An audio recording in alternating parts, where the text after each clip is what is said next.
Welcome to another episode of the SaaS Podcast.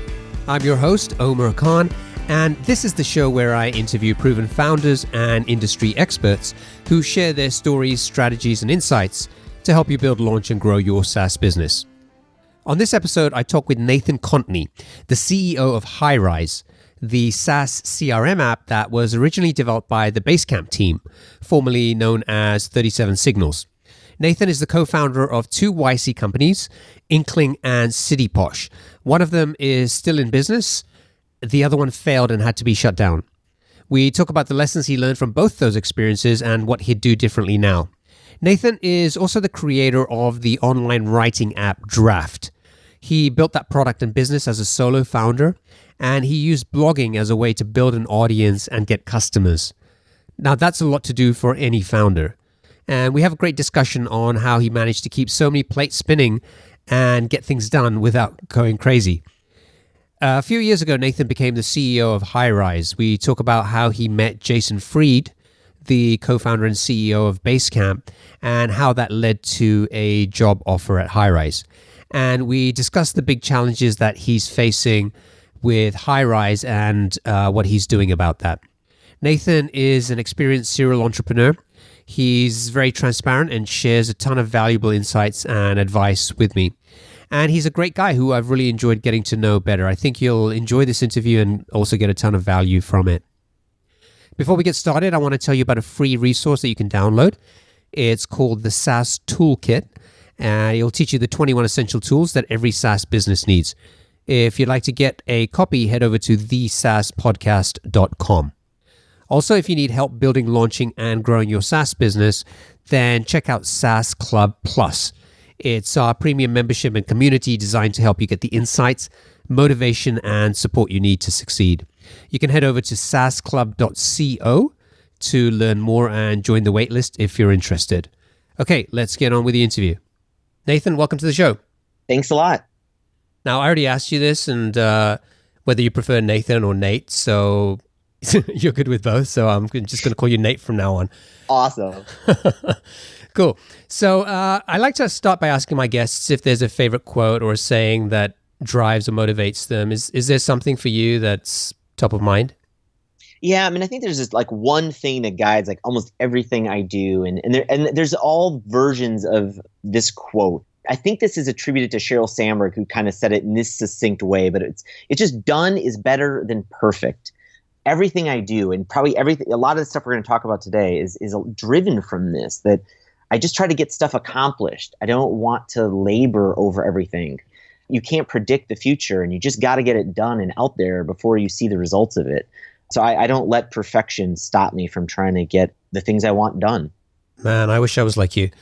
I struggle with that a lot. I'm kind of have always been like very much of a perfectionist, and probably looking back, I probably waste a lot of time on little things that probably don't matter, or you could have just got, get things out there, get feedback. Someone once said to me, if you think about it in this way, in terms of, the 80-20 rule, apply that, get the 80% done, get something out there, get feedback, and then the 20% you didn't do, try to do an 80% on that. Just kind of like sort of iterate that way rather than trying to be sort of a perfectionist. And when it comes to writing, that's something that I struggle with a lot because I'm terrible at just being able to get stuff out there quickly. And we're going to talk about writing because you do a lot of it, and Draft is about helping people write better. But yeah, it's just, I'm going to print out that quote and put it up somewhere. I'm going to start reading it every day. There we go. Yeah. There we go. Yeah, and I've been there too. I wasn't always this way either. There was a thing I wanted to see in the world. I thought my first startup was going to be back in like 2003 or 2004. I was working on this thing. I was working on this like mobile version of a database administration software. Like I saw, mobile devices were becoming more popular then, not smartphones yet, but like PDAs. You could run Java on them now. And so I started creating this like database tool on Java enabled pocket devices. And this is like way before its time, the stuff is like prevalent today. And I never released it. It never got done. I mean, it was this thing I just kept working on and working on and working on because it didn't have this feature, didn't have this feature. And that is one of those things I keep looking at. And it's just like, oh my gosh, I really wish I had launched that, because if I had kind of turned that into a business, I think it would be a pretty successful business today, given all the new infrastructure that's been provided that isn't just Java, but I could have built it for Android phones. I could have just built it for iPhones, but I never released it. So it's one of those nagging things in me that's just like, I can't let perfectionism, because it's in me too. I can't let it stop me from seeing a thing that I want out in the world. So it forces me to find the balance. Yeah, I love that. Love that attitude. Okay, so in 2005, you co-founded Inkling and got accepted into Y Combinator. Tell us a little bit about that business. Like, what was it and where did the idea for it come from? So we applied to Y Combinator. I was kind of obsessed with this idea of crowd wisdom. I was working for, at the time, my first job out of college was at Accenture, Anderson Consulting at the time, big, huge consulting company. I went to go work for a much smaller software company after that for a couple of years, but I was still very much kind of exhausted with like working at corporations. And I always felt like corporations were making all these decisions, based only on like the thoughts and opinions of just a few people. I felt like a lot of us as employees had a lot of great ideas and input and insight in how things are going, but nobody's paying any attention.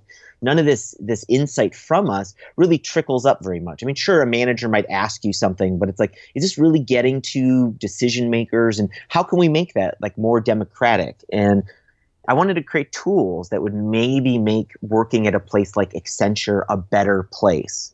So that's kind of what drove it. And I also felt like I was also making all these decisions that I could have used help with, kind of drawing help from friends and just people out on the internet. Like, hey, do you think this is a good idea? How can I gather that wisdom? So Inkling was a form of a prediction market. It was like this virtual stock exchange. You could put out today it's a lot of people kind of understand this concept, but back then it was still very novel. But it was like, you could put out a stock, not in a company anymore, but in a decision or a project. You could say, is this project going to get done on time? And then people could place virtual bets. Even the employees could place virtual bets. Like, yeah, I really think this project is going to get done by this date. And if it does get done by this date, the people who bought into that stock can get rewarded.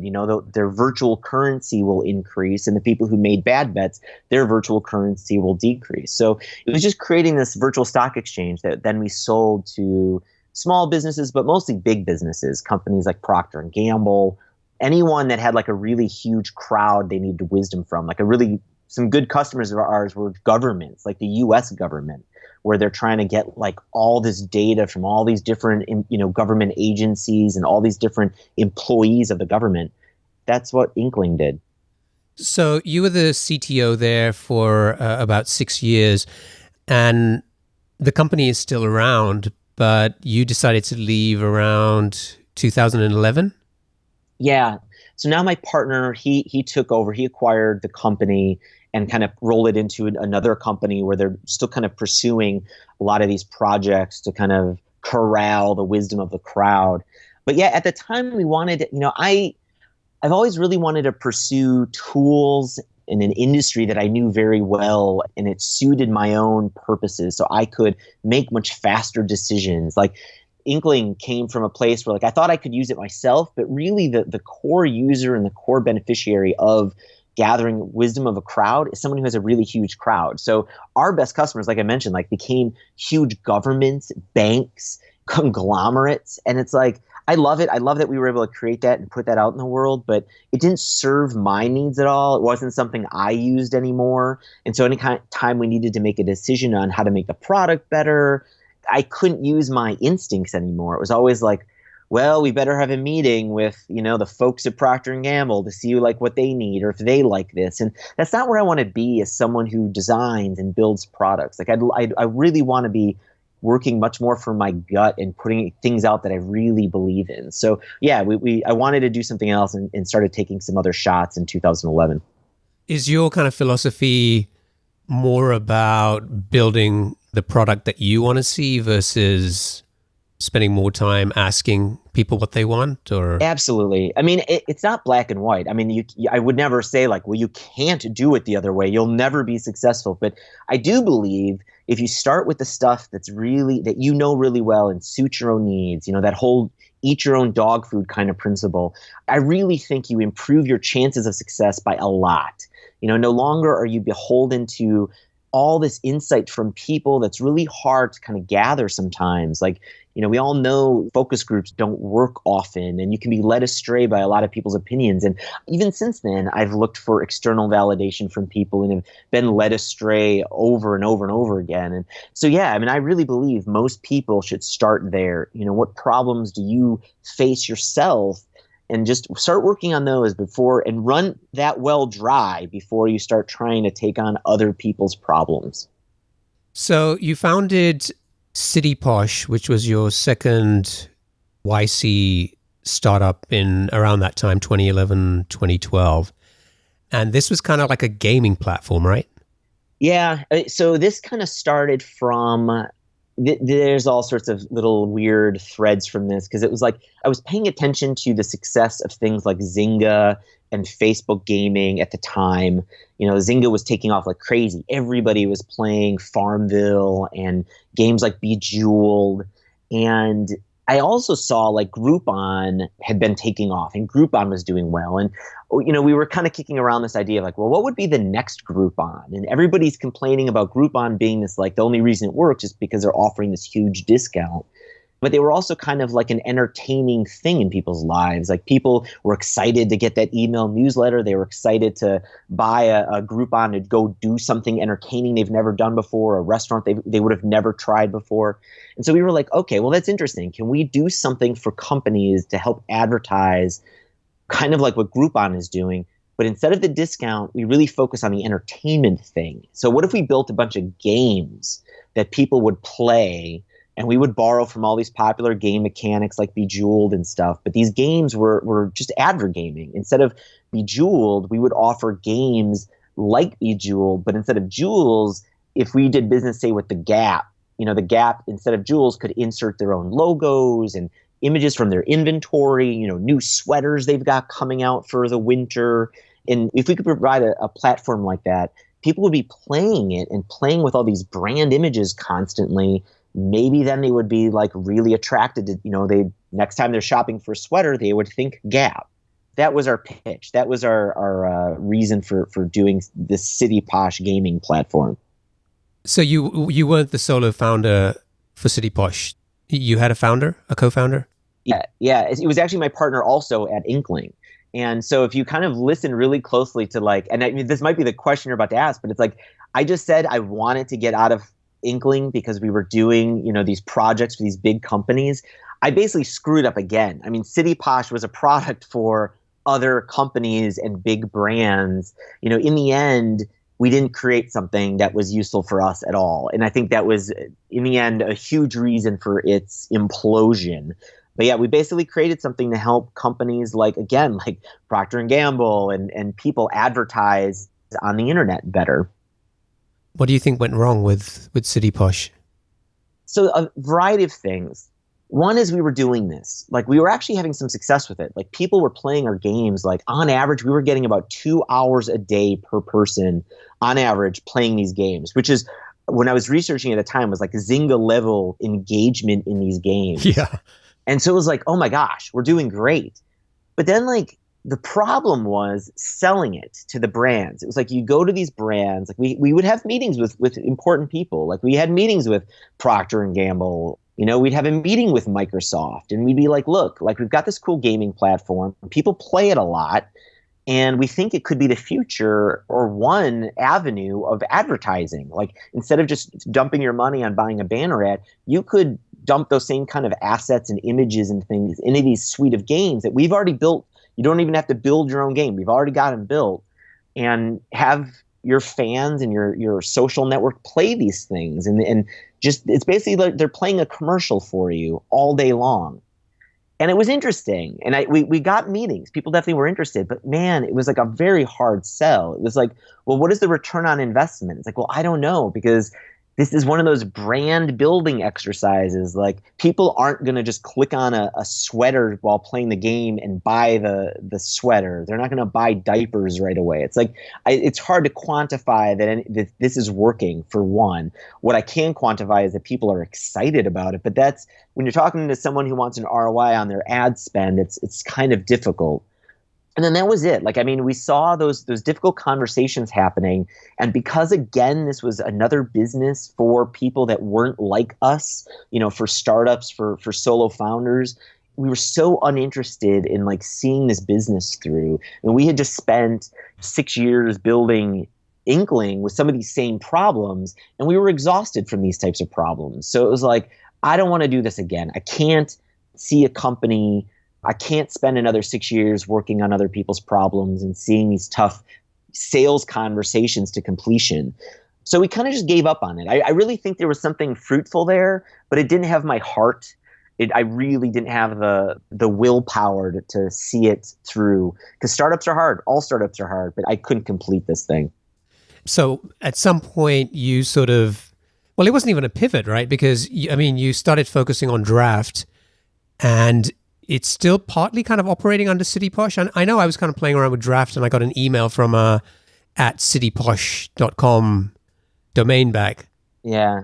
My partner and I went our separate ways. Like, my partner went back to the wisdom of crowd stuff, running Inkling and doing some, fresh things there. I decided, like, one, to take a break. I needed to get my head a little bit. I tried some things. I was trying some other stuff, but I ended up taking a break. I ended up working on the tech team for the Obama campaign for like 6 months. That was hard, and yet it was still more relaxing than running a startup, I think. And it's crazy when people hear that, because like they know, like, whoa, working on a presidential campaign is really stressful. It's like a lot of work. And it's like, it is, but it sure beats like being up all night trying to figure out how to make money and find new customers. It's definitely a different mindset.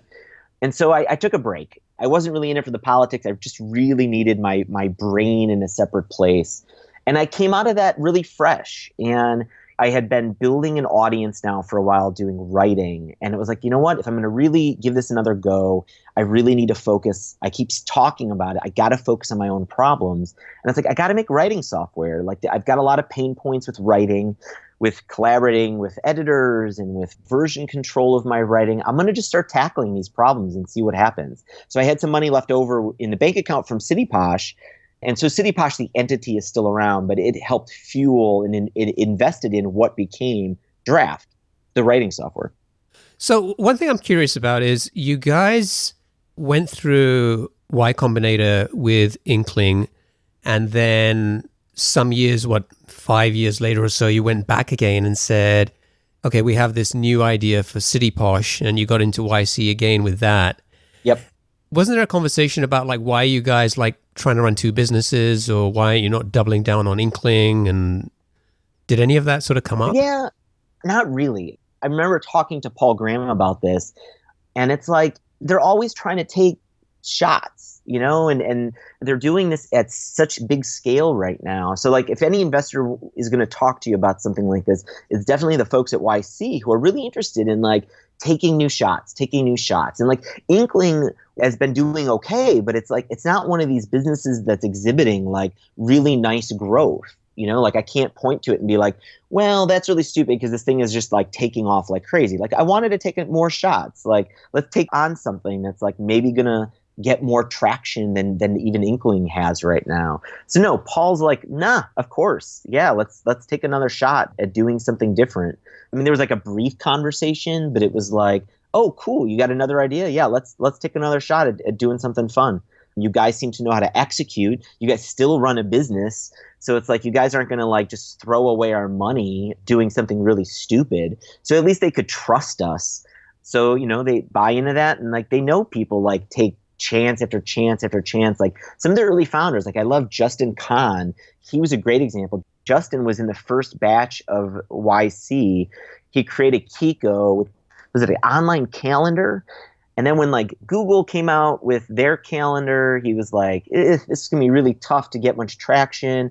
So like, he did another startup, that became Justin TV, and then that became Twitch. And like, they've got all of these examples of people who like Justin's smart. He obviously knows how to like get stuff executed on. And it took him a little while here to finally land on the things, but they kept investing in him, giving him shots to get another chance at doing something really remarkable. That's actually a really great example. So it kind of totally makes sense that, what did they say? They kind of, the saying goes, betting on the jockey as opposed to the horse. Right. Right. Because there's plenty of, the horses, there's plenty of ideas out there, but it's really about who are the people who can make those ideas, turn them into businesses. Yeah, definitely. Okay. So draft, I can kind of understand like, okay, so you found something that there's a problem that you can solve for yourself. And I know that you had been spending a lot of time, investing in blogging and sort of kind of refining that craft. But also, there's no shortage of writing apps out there. I mean, maybe it was different back then. So I was kind of wondering, like, what was the driver for you to say, I'm going to go and do this, and this is why I believe I can do better? It came from a sense of, well, I know this space really well. And so I was flush with different ideas. And so like I could look at any writing program and be like, well, no one's doing any of this. And I was very confident that no one was doing these things. Like, I could point to no one is doing still to this day, I don't think anyone does version control as well as Draft does version control. It's saving these major edits. I can send a document and have the ability to accept changes, individual changes versus like, you look at like version control in software, when you get a git pull request, it's all or nothing, Right. And that's kind of like what Google Docs is pretty much, although maybe they've introduced this. I think they may have introduced this in the last couple of years, but Google Docs by default, you send someone a doc and they're like writing on top of you. There is no like, whoa, I just want you to suggest a change, get out of my document and give me more control. So, I could point to, right, like anything, like Word was a good tool. There's good things, but it was like, man, we're not going to be trading Word documents back and forth over email. Like everyone knows how that turns out. And so I was just confident because it's like, I do this all day. I write all day. I think I've got a pretty good, because this is like such a deep hobby / career of mine, I can look at things pretty objectively and know that I've got some ideas I'm not seeing in all these other tools. So it seemed like a good bet. Like, let me start making some stuff to solve those problems. And I'm not that naive about it. So it was just you working on Draft. Yep. And you were doing everything from building the product to thinking about marketing, writing, trying to get the word out there. And quite often we hear that it's really difficult for a single founder to succeed and that you have to have a co-founder if you're really going to have a shot at getting anywhere. What do you think was different for you? How were you able to make this work? And particularly, like, how were you kind of thinking about your time when you've got like all of these things to do and it's just you? Yeah. It can really quickly get overwhelming. No, I totally agreed. And so there's probably a bunch of things. So one, like I forget who said it. It's one of these popular VCs about the most difficult thing about a startup is just managing your own psychology. And it's true. I forget who said it. Maybe it's like Mark Andreessen or something, but it's like, you think it's like building a product. You think it's like doing marketing and you think it's like finding customers, and it's none of that. I think the biggest problem is just managing your psychology to like just keep going, because running these startups and chasing ideas, there's bad odds stacked against you. There's a lot of people that are going to say no. There's a lot of problems you're going to face, even if you have some success. I look at even the people who've had a lot of success, like, you look at the Groupons and you look at Airbnb, like these really fast growing companies historically, and they're full of problems that I know have driven the founders really batty. Like Andrew Mason's a friend of mine. Like, I know he went through a lot of stuff at Groupon, and, just because Airbnb is part of YC, like I know a lot of stuff early on caused so much trouble for those guys, like psychologically, I'm sure.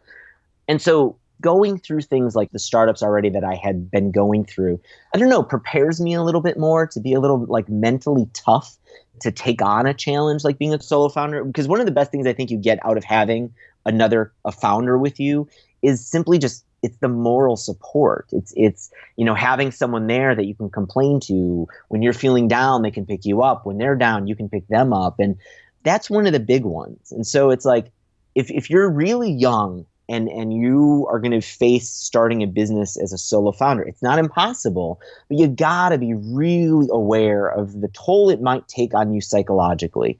And, if you don't have obviously the co-founder and you don't have maybe the mental toughness of doing it from, startups for the past 5, 6, 7 years with other people or whatever, you're going to have to find other ways of, I think, kind of toughening yourself up, whether it's like, you start taking on more physical challenges to really teach you, how deep you can really go. Maybe that's a version of it, or seeking professional help. Like, I think a lot more people should start seeing like therapists just to kind of make sure, like, hey, are you doing okay? Like, just psychologically, like, go get help. That's okay. It's okay to talk to people. Or, I luck out because I've got a wife. She's always been like a really great silent partner. So I can always go to her and talk through ideas, or really lean on your friends and your network to be those like silent partners for you. I think the whole psychological aspect of it is maybe the most important part. And it's tough even for co-founders, right? Like, I'm running Highrise now. We've got a lot of challenges, and I've got like really smart people with me. I consider my wife, she works at Highrise now as a co-founder. It's still really hard. So yeah, really focus on your psychology and keeping it right. So yeah, that was a big one. That was kind of a challenge being a solo founder. The other thing I also relied on too, and still do, is services that I can outsource. Like, there are so many great services today for doing everything from like, I use Heroku because it's basically like having a DevOps team, that I don't have to like have on staff. They're making sure like the health of everything is A-okay. It's like a step up of just using raw Amazon Web Services. Now I've got these people who are like really focused on making sure I have all the tools at my disposal, everything is available, everything is going to be up and running, and I can integrate with anything fast. I also did things like accounting I outsourced really quick. Indeniro is a tool I've used really early on. They're basically kind of an outsourced accounting and bookkeeping service. There's a couple versions of this out these days, but that was another one where it's just like, I've got to get more help than just me managing my taxes and my bookkeeping and just hiring a CPA. Because I know how that goes. They're going to do the taxes, but they're going to still ask me to keep a lot of stuff in order. So it was just like, I don't have that. I'm going to outsource everything to the CPA service, bookkeeping service, even editing. So like, Draft has a professional editing mode inside, and it was like, well, I can't do the edits myself. I don't want to hire a bunch of employees myself because that's really tough to manage as a solo founder, starting to bring on employees and trying to manage them and get us do marketing and build a product. So I hired my friend's company that had a bunch of basically outsourced talent to do all sorts of different things. The company's called Lead Genius now. They mostly focus on like outsourcing, kind of like, I think, getting sales leads. But back in the day, you could kind of get them for a lot of generic tasks. And so I hired them. They were really smart. A lot of college educated people were in their talent pool. I could give them a document and be like, can you proofread this? Make sure it sounds right. So they were my editing staff. So I outsource everything I can outsource. If there's a service for it, I will sign up for it, so that I don't have to kind of run this in-house. That's a huge time saver and kind of like alleviates a lot of the mental overwhelming stuff that can happen as a solo founder. Yeah, that was a cool feature I noticed in Draft, that you can just click this button and it'll take care of finding somebody who can edit your document for you. Very cool, yeah. Thanks. Yeah, I mean, that was another one that was just like, that just came out of the fact that it was like, well, I'm constantly sending a document to an editor like my wife or a friend, but when I don't have them around, I'm in kind of a pinch. So it was like, well, how can I provide that for people like with a click of a button? Again, it was just one of those things that only happened because I knew the workflow so well of what I was trying to improve. So yeah, that was another one that was just like, it wouldn't have happened had I probably been asking people for what they wanted. No one's asking like, oh man, if you could just add this button to get a professional editor, that would be really great. I've never had that feature request. Like, it was only something that because I knew it really well, it came to me. You're right. Yeah. And talking about what you mentioned earlier about the psychology of being a founder and Airbnb in particular, it reminded me of that post I saw a while back from Brian Chesky about when they were back in whenever it was, they were trying to raise like $150,000, and they reached out to like 7 investors in the valley, and 5 rejected them, and 2 didn't even reply back. How many of us would have kind of like said, maybe given up at that point and said, well, if all of these investors think it's a sucky idea, then maybe we shouldn't spend a lot of time building this Airbnb business. Right. It's crazy. Yeah. I mean, they've got so many versions of that story too. And I think like the reason they were able to kind of see that through, I only vaguely am familiar with this article because I think I've read it, but yeah, I don't have it. And I'm going to put words in Brian's mouth, but I feel like they've gone through so much stuff at that company that they have like super mental toughness. Like there was probably no problem seeing that through. Cause like, I know like even early on when they were starting Airbnb, like Paul Graham thought it was a terrible idea. Like back in the day when they were actually thinking like people were going to just have air beds in random people's homes. Cause it wasn't so much like renting a room or renting like an apartment or house back then. It was like a legit, they thought people were going to like rent out air beds. And, Paul Graham thought this was a silly idea, but again, he like kind of believed in them, like, well, they'll figure this out. And he saw how scrappy they were. These were the guys, Airbnb were the folks who, when they were running out of money, they put out 2 cereal boxes. This is during the first Obama election in which, it was Obama and John McCain running for president. And so they made 2 cereals, Obama O's and like, I forgot what John McCain's cereal, but they basically created the cereal, and that's how they helped bootstrap themselves a little further, was selling the cereal because people were buying what is almost like collector edition cereals. They've got tons of stories like that. I remember hearing that story. That was like crazy. Yeah. I was like, wait, how did you go from Airbnb to selling cereal, right? Yeah. But it was like a great example of like, they're scrappy. They're going to do whatever it takes to keep things going.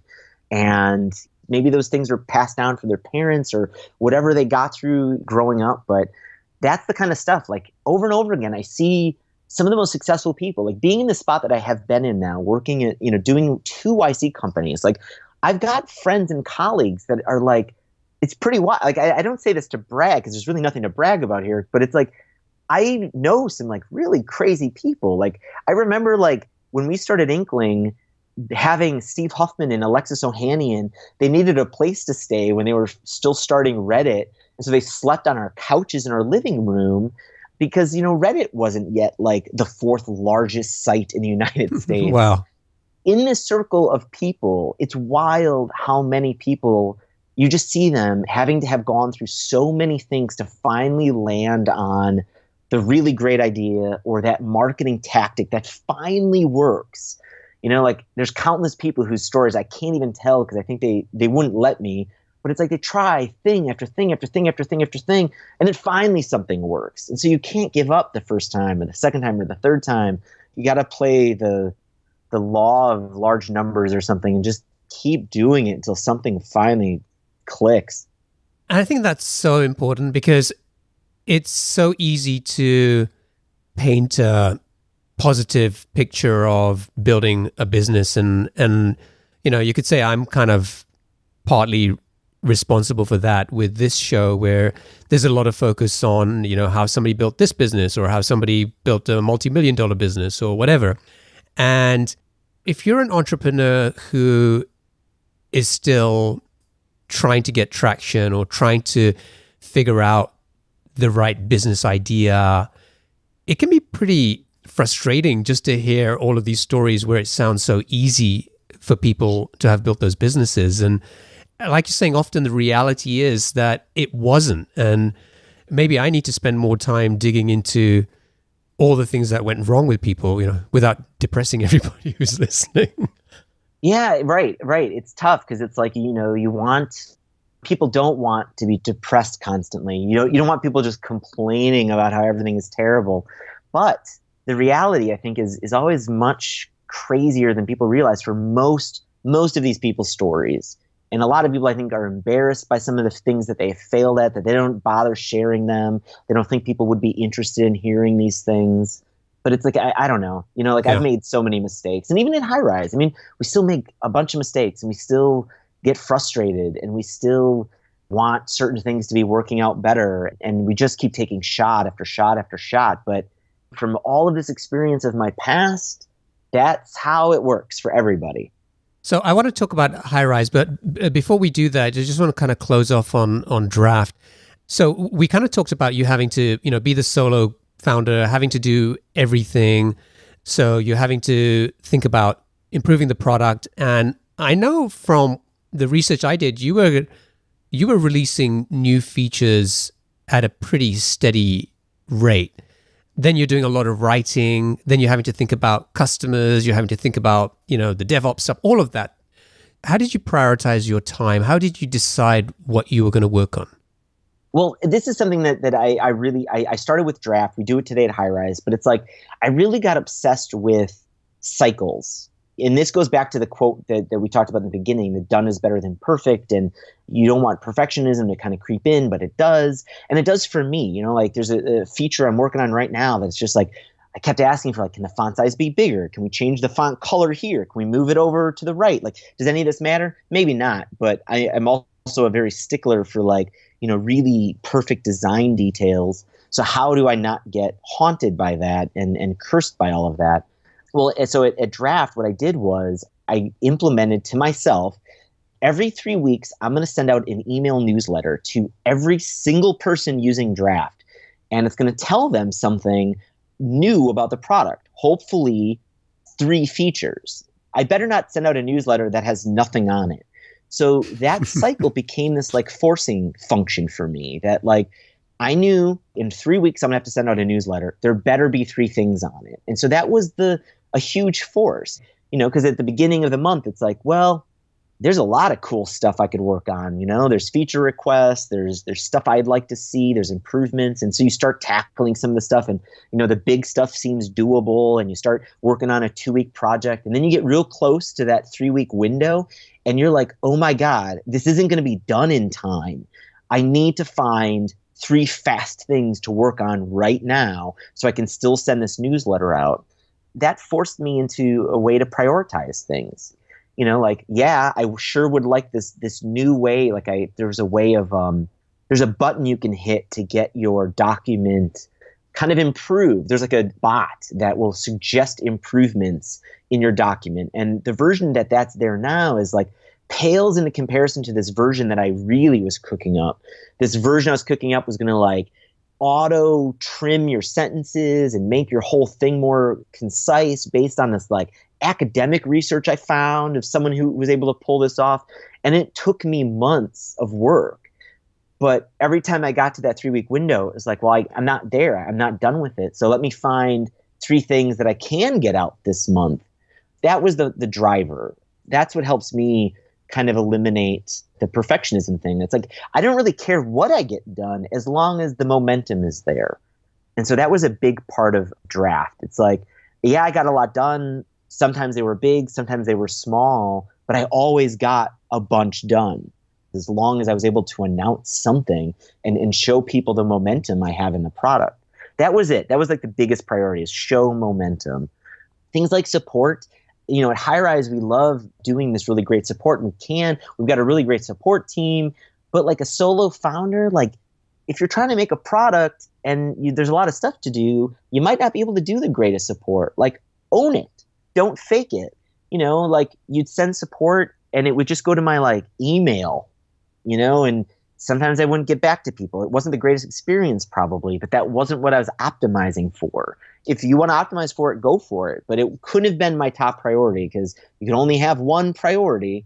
And my priority was product momentum. So, support requests, if they weren't urgent, I'd get back to it in days or weeks sometimes. Feature requests, I'd say thank you, but not, terse answers. So that's it. That was a big one. Really figure out what your one priority is and optimize for that. Mine was momentum, and everything else really kind of got taken care of on its own. Even writing. that was based on a cycle basis too. Like I've since when I started Ninjas and Robots, a blog that I had created kind of, I think it was like in between Cityposh and Draft, or while I was doing Cityposh, I committed to just getting one article done a week. I promised Dustin Curtis, who invited me to his blog network, Subtle at the time, he said, in order for you to be on this thing, you got to do one article a week. And that's it. And I've like kept that habit of just getting myself into a habit of just publishing something once a week. Again, I don't even care what it is. I try my best. If I've got a lot of time in front of me, I try to get an article done that's got a lot of research and a lot of cool storytelling. But like even this week, I've gotten a lot of stuff on my plate. I published an article a week ago that was basically just a transcript of a vlog I did. Like I just quickly went through the transcript, kind of cleaned it up. And it's like, it was good. I was fine. It might not have been the thing I would have written had I had a lot of time on my hands, but I'm on a cycle. So I've got to get it out the door. So I do a lot of things in these cycles. They force me to get stuff done.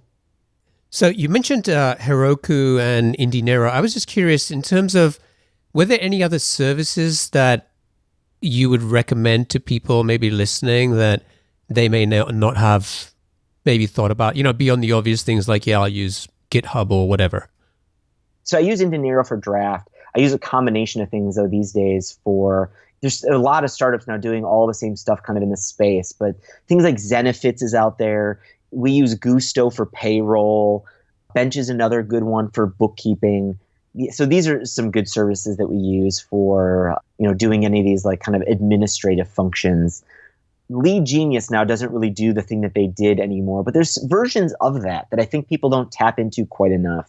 Is TaskRabbit still around? Maybe. There's versions of TaskRabbit that are out there that I think are like ripe for still kind of including in your life to like take on a task. Maybe if it's even a marketing task. There's someone that I've tried a little bit. They weren't right for me at Highrise, but maybe they would have been right for me in a different function that I'm kind of excited about. But it's like they do like on-demand. I'm going to screw this up because like I don't have their name at the top of my head. They like do on-demand design. Maybe we can look this up in post, but it's like they do on-demand design work. Like it's like you can outsource this design work. You don't have to have maybe a designer on hand. Maybe you need a quick email designed, or you need a postcard, or you need, a PowerPoint deck. And these guys are on staff and they could quickly spin up some of this stuff. But yeah, I would just keep your eyes open for more of these services that just keep outsourcing away from like your core function. If your core function is to building really cool stuff, like how many services can you hire just to do all those extra things? There's a lot of them. So you joined Highrise. What's the current state of Draft? Like, do you still have people working on that? Is it still in active development? I keep it up to date. I keep it patched. I keep answering support emails. And so I keep it running. I do that obviously because I want to keep customers happy because they keep paying for it. I mean, Draft keeps making money every month, but I also use it still constantly. Like right now, as I'm talking to you, I have Draft open with answers to possible questions and things that we could talk about in this interview. So I use it every day. It's like open all day long. So I have to keep it running or I'd be at a loss. I still don't think there's a tool that quite matches what I wanted it to accomplish. How do you make money from Draft? That's one thing I couldn't figure. I couldn't find a way to pay you for anything. It's like, if you haven't made enough documents, there will be a button that says unregistered at the bottom left that'll pop up eventually. And so it's this thing that I let you use for free, but then I start nagging you a little bit to try to pay me. And so there'll be a button that shows up as unregistered, and you click it and you can pay me. That's it. You click it and you can pay me $4 a month. Or you could pay for edits, like I make some money from the edits, but the edits isn't a very profitable exercise because I obviously have to pay someone to then do those edits. I basically just try to encourage you to pay me, use this product for free. You don't really get much else if you do pay me. You get the satisfaction of like not having this thing say unregistered in big letters on the thing. There's things like a little community that's not very active anymore, who talk about writing. You get a discount in the pro editing. It's one of those things I was an experiment. It worked out okay. Like I kind of liked it. I feel like if I were to take another crack at it, I might take a crack at doing more freemium stuff, like offering the product still for free, but maybe holding back some of the features unless you upgrade. But at the moment, I don't have time to fool with it. But I think that's where I would start experimenting if I did. So I know you don't talk about specific revenue numbers, but can you kind of give us a sense of like how big the business is, or maybe how many users you have, or, you know? Oh man, I've like lost track of number of users. A lot. Because it's free, a lot of people have picked this up. So it pays these days. I mean, it was growing there for a while, and then I may have like ticked down now in the Highrise days, but it makes enough to pay someone to work on it probably. Like I probably should hire somebody to do things, but that's about it. It pays enough about a salary to hire someone who could maybe work on it full-time or part-time. It's still relatively small, but it's only now because I think it would be much bigger if I were spending time on it. I really haven't been able to spend any time on it since taking over Highrise. I just love how well designed it is, the simplicity, and the fact that you don't realize it can do all this stuff because it looks so simple. But once you start kind of peeling away the layers, oh wow, that's pretty cool. I didn't know you could do that. You know, like the kind of the feature we talked about earlier. I think that's what is a big part of the appeal, certainly when I look at it. Thank you. Yeah, and I mean, I think that also goes into I made design decisions here that I think were also to remove. One, it was an aesthetic that I enjoy, but it was also from necessity. Like as a solo founder, I don't have time to spend on making all these bells and whistles and frills like more well designed. So I really try to strip it down to just the basics that won't be hard for me to design quickly. I think a lot of people, they bite off these projects and they're like, well, I need a designer because it's got to do all this stuff. And it's like, well, does it really?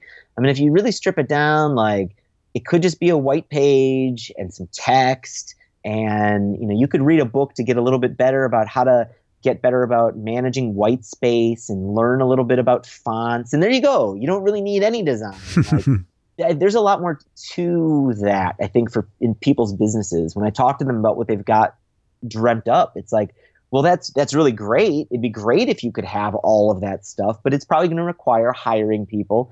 Can you strip it down just to some real basic stuff that I don't get it out the door with just the basics, and then you can see where it goes. And a lot of people, I don't think, do this enough. They don't go through that exercise of like, okay, what is really drop dead critical? Can I just throw this away? Can I get rid of this? Does it really have to even have this fanciness to it?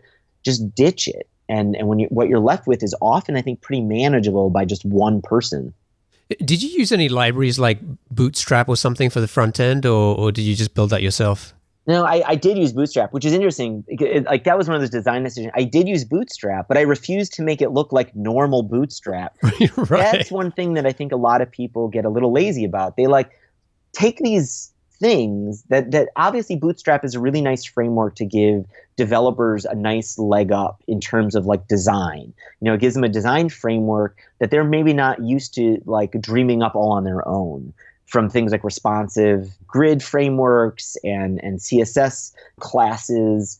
But then they just go ahead and use the default Bootstrap theme. Yeah, everybody has seen these sites like over and over again. And so like if I was going to use Bootstrap, it was like, I'm going to just completely obliterate the old design and change everything. But yes, it just uses Bootstrap. But I made a big effort to like, well, this isn't going to look like another Bootstrap site. Yeah, well, it's very well done. Is Highrise still part of, I mean, I know it's a spun off as a separate company, but people like Jason Fried still kind of actively involved in the business? Definitely. So they're the parent company. We're a subsidiary. I mean, it gave us, spinning off as a separate business gave us enough room to kind of do our own thing, hire our own people, really do our own thing. But yeah, Jason and David still sit on the board of directors, and we're still, a wholly owned subsidiary of Basecamp. So how did you end up getting that job? Just loose connections, like I've been good. I wouldn't say I'm the best at this, and I really also recommend people get better at this. I have a friend, Harper Reed, who was the CTO at the Obama campaign. He did Modest, that was bought by PayPal. The guy is the king of keeping loose connections around. He reminds me, there's a story about Bill Clinton using these like notebooks. Ever since he was a kid, he'd write down every single person he met in these notebooks. And so that when one day he was going to become president, he had this huge network of people to call on for things like donations and help. Harper's the same way. I think he had a notebook just like Bill Clinton. I don't even know if he realizes Bill Clinton used to do this, but like Harper did the same thing. And the guy is just flush with so many network connections just because he likes to say hello and make sure he remembers who you are and will say hi to you again in the future. That's how it worked out with Jason. Jason Fried, I met him at some sort of tech event back in Chicago in like 2006 or something. And, I said, hi, hey, I read your blog and dig what you're working on. And ever since then, I've just gradually, kept that loose connection alive. An email here, an email there. I'd email someone on their team about some security problem I found or something like that back in the day, and just kept that relationship alive. And then when I started Draft, because this connection is alive, I sent him an email that was just like, hey, would you be interested in chatting about product design? I'm working on some writing software. I know you like writing. I know you like simple tools. You want to just get together every now and then and chat. So that we started meeting up and just talking about Draft every now and then. And he'd show me designs for Basecamp and stuff like that. And then, when they announced this whole that they wanted to spin Highrise off, I was this obvious candidate because I've got this connection with him. And so it really, I think it's just a lesson in just keeping a lot of loose connections alive. It's okay not to make everybody your best friend, but put some effort to keeping a CRM or just even a notebook around meeting new people. What's your focus at Highrise? What's the most important thing for you there?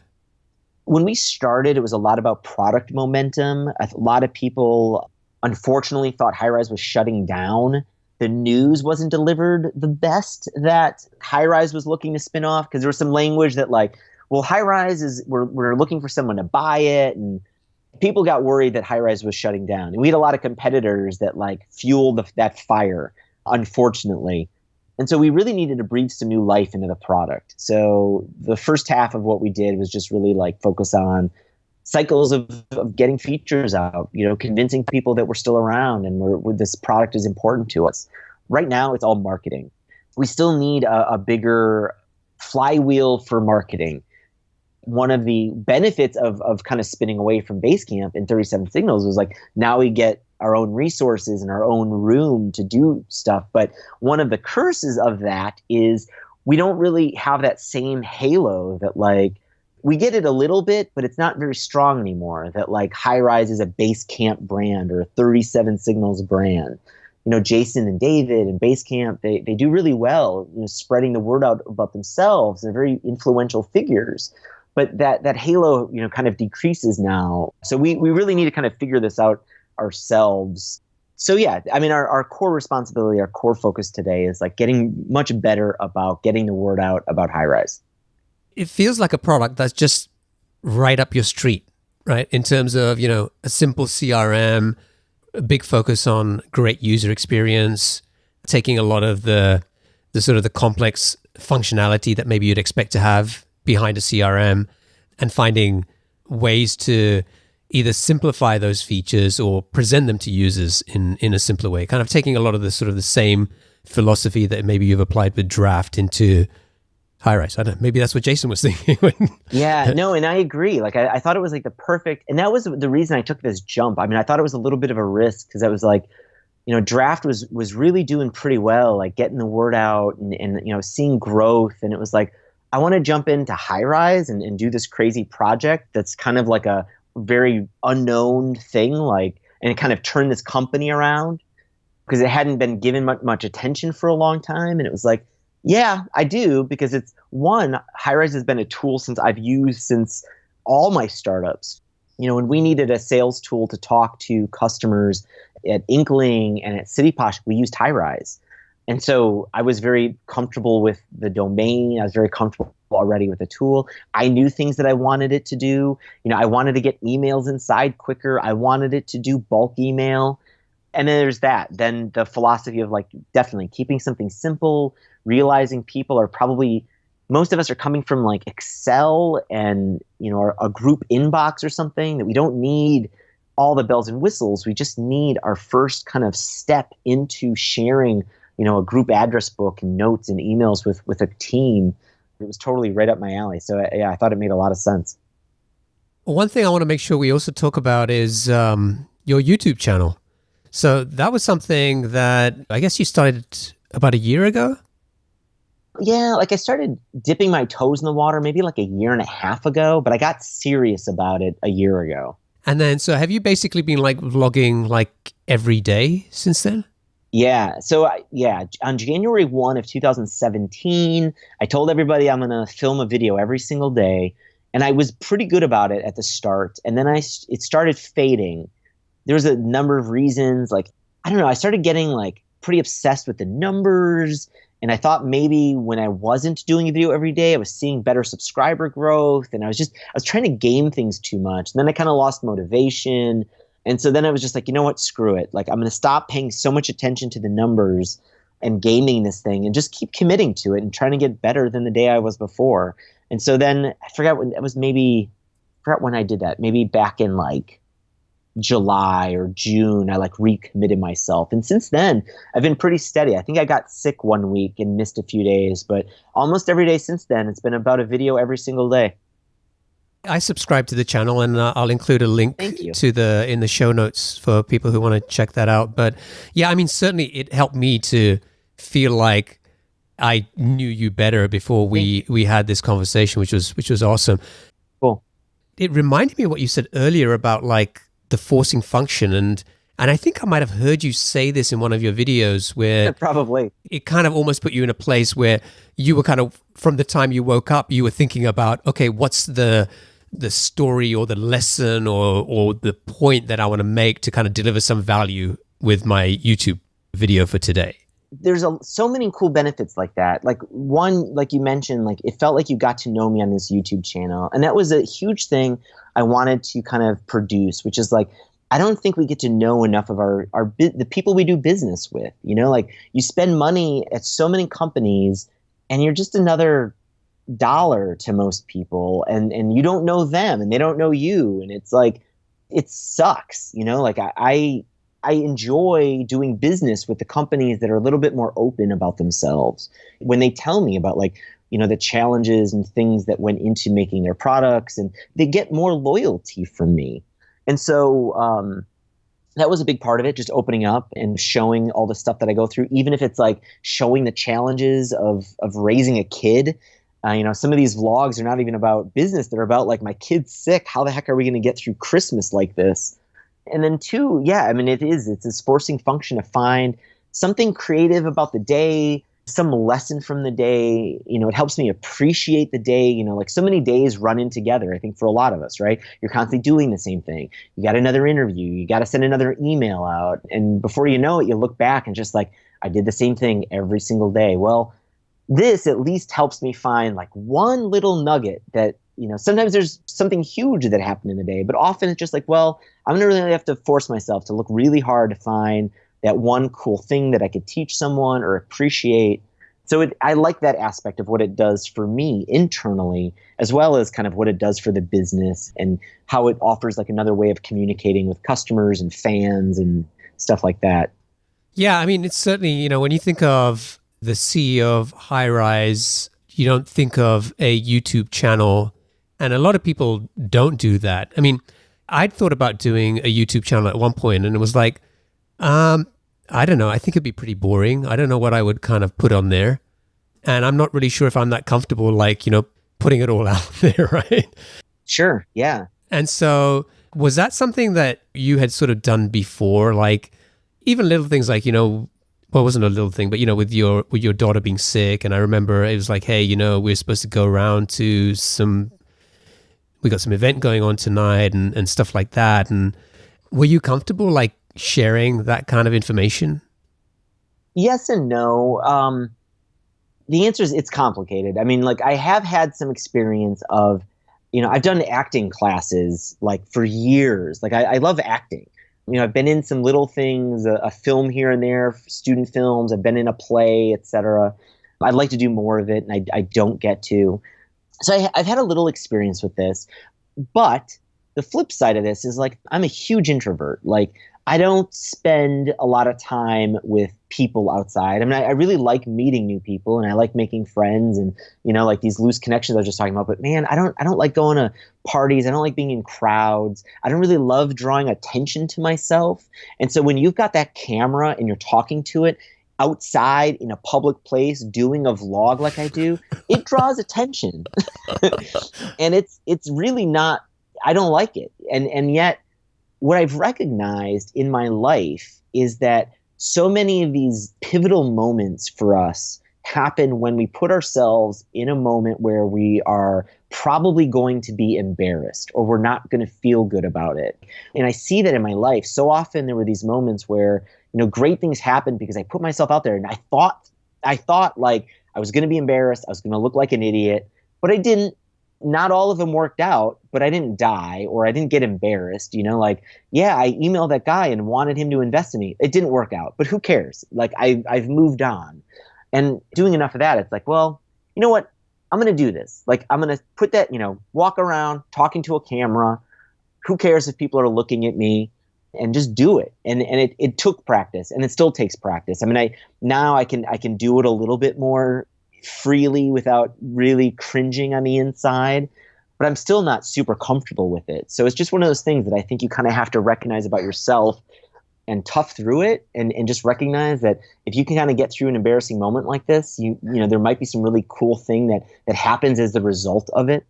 All right. Well, I'm going to include a link to the YouTube channel and, go and check it out. Thank you. You can learn more about Nate and, you'll learn a thing or two. I certainly already have. Awesome. Thank you very much. Yeah, let's get on with the lightning round then. So I'm going to ask you 7 questions. Just try to answer them as quickly as you can. Are you ready? Sure. Okay. What's the best piece of business advice that you've ever received? Why haven't you launched already? Paul Graham asked this, I think, to everybody. Like, get your product out. Why isn't it launched already? Stop delaying. Or what book would you recommend to our audience and why? Something really new. It's one of these business books that no one seems to have read. It all is about kind of like innovative things are all about simplifying people's lives. That's it. It's really simple. Read the book. It's something really new. What's one attribute or characteristic in your mind of a successful entrepreneur?